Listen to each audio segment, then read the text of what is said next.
I would love to hear you put it into words what the difference is when you're setting the scene so that you're vibing in a certain way as opposed to sitting in a blank room. Does it help it flow? What's the difference? The purpose of ritual is to get you in the right frame of mind. And so a lot of people outside of ritual don't understand it, and they just see it as, oh, why are you engaging that repetitive weird behavior, right? But people who are actually healers and teachers, we know what the purpose of ritual is. It's not really important that you do things in a certain way. What's important is that you get in the right frame of mind to do the work. And when you engage in certain rituals, what it does is it signals to yourself as the healer and also to the client that you are taking this very seriously.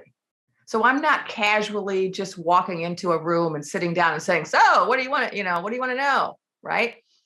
I'm bringing them in, I'm sitting them down, I'm making sure they're comfortable, offering them some water. I'm then, I've set up the area and they can see that I've taken a lot of care in setting up the room. I'm then burning some herbs and I'm explaining to them, I'm burning this. This is, helping to cleanse the air. And so there's a spiritual purpose in burning the herbs. You're cleansing the air of energy that you don't want there. But it's also very calming for the client. When you burn sage or sweetgrass, it has a calming effect. And they've done scientific studies on this now. It's calming. It also kills viruses and bacteria in the air. It's also, it's good for COVID. But it has a calming effect.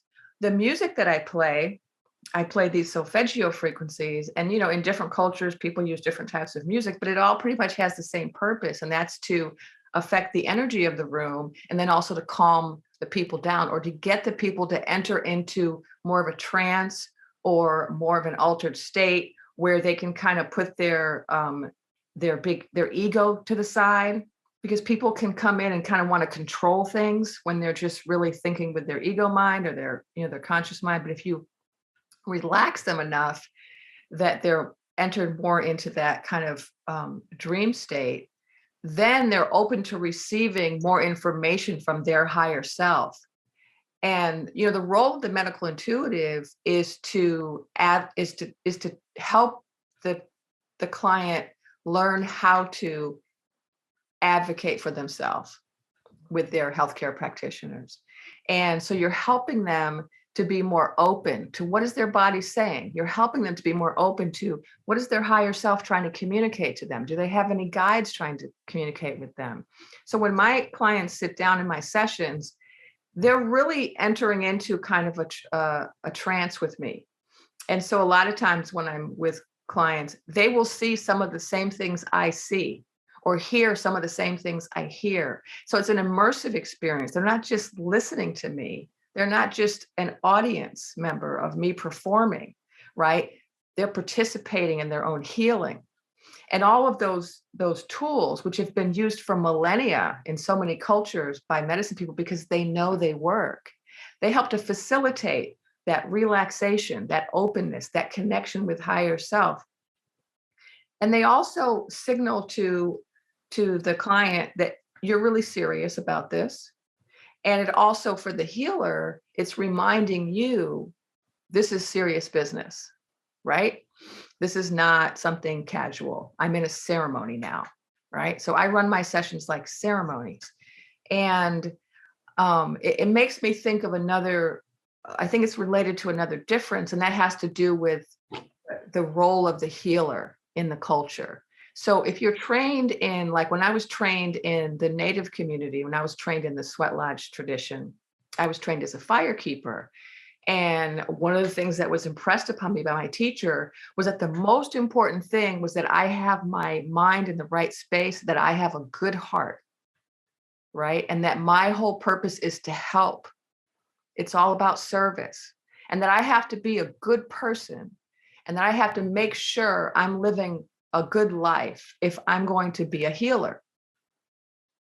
And you find that in so many communities of color, that in order to be a healer, it's not enough to have gifts. You have to be a good person. You have to live a good life. And so there's a certain responsibility that you have. There's a certain relationship you have with your client where they're not a consumer. They're not just somebody that's interacting with you for an hour. This is somebody you have a responsibility to as a healer. And so I do think that's something that's emphasized a lot in the African American and Caribbean and Native communities where I was trained. And it wasn't emphasized as much in the other training I received. That's a fascinating difference. And it actually brings up the fact that you've written a book called The Ethical Psychic. How is this related? It's funny because as I was talking, I was like, well, I guess this is why I wrote this book. I've been teaching, psychic development for the last several years, maybe like 8 years. And I found myself again and again talking about this, talking about, being a good person, talking about being of service, talking about the responsibility that the psychic has to the people that they're helping. And I talked about it so much, some of my students became annoyed. Some of my students left. They were like, we don't want to talk about this. We just want you to tell us how to be good psychics, right? But my course was called Develop Your Sixth Sense to Shift Your Consciousness. I had this really long title. And then I changed it to Conscious Psychic. And I told people, I'm not just teaching you psychic development. I'm teaching you how to be a conscious psychic. I'm teaching you how to do it in a way that's going to actually contribute to the world. And I know that I was different in that way from their other teachers. And so there just aren't, from what I've heard and from what I experienced when I was a student, there aren't a lot of classes, kind of mainstream psychic classes, which focus on that. You typically have to go study with a medicine person to get that type of training about character and service.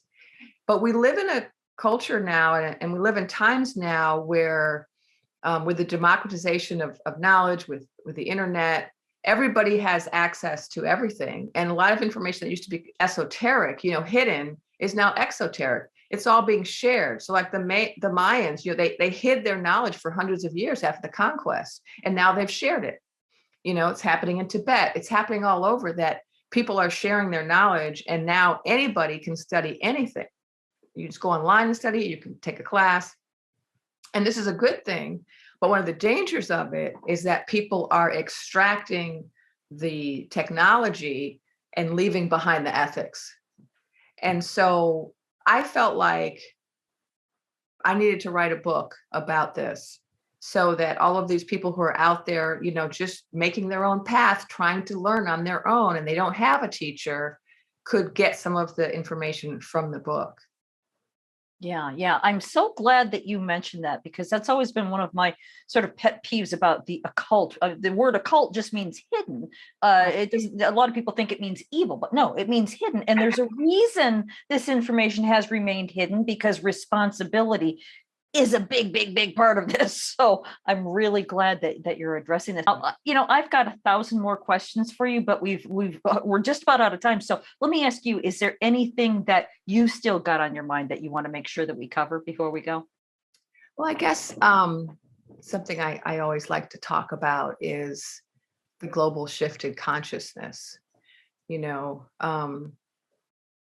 I've been saying for some time that we're in the middle of a global shift in consciousness. And some people right now are really questioning that, because we're going through a lot of hard times right now with the pandemic and with the reversal of Roe, and just so many challenging things that we're facing right now that look like regressions rather than progressions. And yet the whole idea of a global shift is that we're going to move forward, right, in consciousness.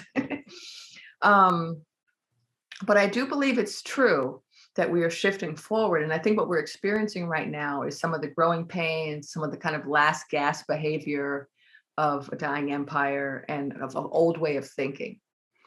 And so everything that I do is really guided by that. And everything that I do is guided by my guides. And so I don't actually I don't really make decisions about what I'm going to teach and what I'm going to do, what I'm going to write about. I'm guided by my spirit teachers. And they have really encouraged me to to develop this online course for medical intuition because more medical intuitives need to be trained. And this is a part of the global shift in consciousness that we're in, because we need a new paradigm for healing. And right now, the healthcare system in the United States is really flawed, especially when it comes to women and people of color.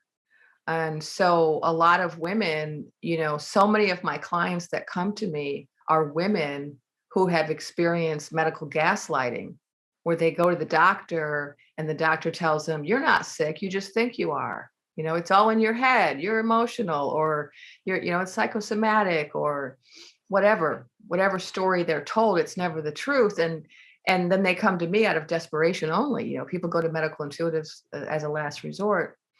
But the vision I have that's been given to me for the future of healthcare is that we are able to integrate medical intuition into mainstream healthcare so that, doctors and nurses and acupuncturists and Ayurvedic doctors and all of these other practitioners have more information at their disposal. Because a lot of times the reason that patients are not getting answers from their doctors is because the medical establishment doesn't know. They don't understand a lot of things. And they're also really restricted to only one way of accessing information, and that's empirical, right? And so if it can't be measured or studied scientifically, it's not going to be considered legitimate in medicine. But we know that intuition is another source of knowledge, and we can combine those two sources of knowledge. I have a background in science and philosophy and psychic. And I know that if you combine logic and empiricism and intuition, all three sources of knowledge, then you're really in the best position to help somebody who's sick. And so my vision for the future is that we'll all be working together, that when you go to get help, you will go to a clinic that has a medical intuitive, and it might also have a allopath Western doctor. It might also have a Chinese, traditional Chinese doctor, or some other Ayurvedic doctor. And there'll be all of these different people working together, and we'll be able to, really move medicine forward. And we have some evidence that this is the case already. I'll give you one example. MS. For years, I've been picking up from my clients that have MS that there's a viral cause. And if you read the book by the medical medium who's become, famous, he also wrote about how MS is caused by the Epstein-Barr virus. Same thing that I've been picking up for years. Well, just this year, they did a study at Harvard, and they found that all MS patients have Epstein-Barr virus. And for the first time, they're looking at it as a cause, because all this time, they've never understood what causes MS. So they've just been treating the symptoms. Well, there's a lot of conditions like that where medical intuitives are accessing root causes, but the science hasn't been done yet to investigate it. But the science could be done to validate it, right? And so I would really like to see more of that done in the future. And I think that's the future of medical intuition and what we have to offer.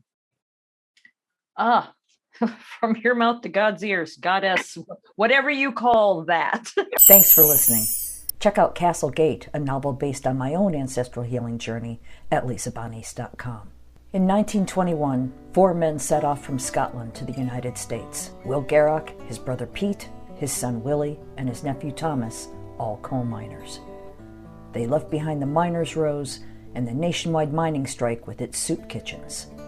Their destination was Castlegate, Utah, where they had kin to welcome them before sending for their wives and children. They prospered in America, working in one of the finest mines in Utah. Until that tragic day, March 8th, 1924. Disaster struck. 3 explosions trapping 171 men inside. Rescue crews worked tirelessly for days, but sadly, they could not save a soul. Women were widowed and children were orphaned, and some never recovered from their broken hearts. Castlegate is the true and tragic saga of a Scottish family whose dreams of finding their fortunes in the bountiful coal mines of Castlegate, Utah during the Prohibition era explode in one of the most devastating mine disasters in American history. Learn more at lisabonis.com.